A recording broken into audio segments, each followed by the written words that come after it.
I had the pleasure of watching the U.S. take on Cuba at Milwaukee's famous Highbury pub alongside Peter Wilt, the first president and general manager of the Chicago Fire and former CEO of the Chicago Red Stars and president of the Indy 11. After the game, he was kind enough to share some thoughts with me. All right, so I'm here with Peter Wilt, and Peter, what'd you think of the game?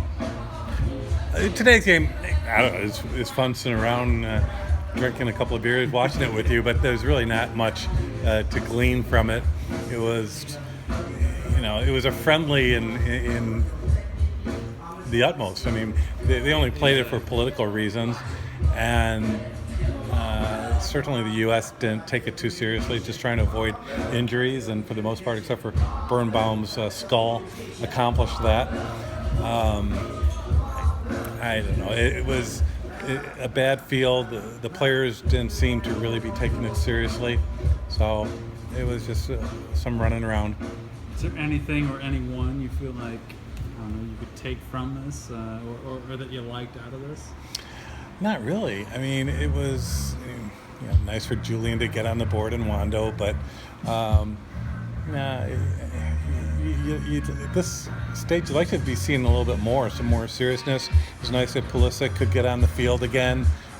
Getting some of these young guys minutes is always good, but I don't know that really much was accomplished for anyone today.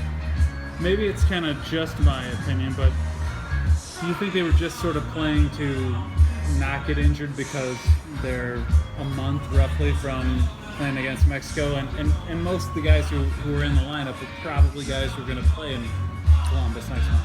I suppose that maybe that's, I don't know if it's the back of their mind, but certainly Cuba's playing not to lose, so they're playing a bit defensively, but they did have a couple of scoring opportunities in the first half, and if an early goal would have come for either team, actually, it would have been made for a much more interesting match. And unfortunately, it didn't happen.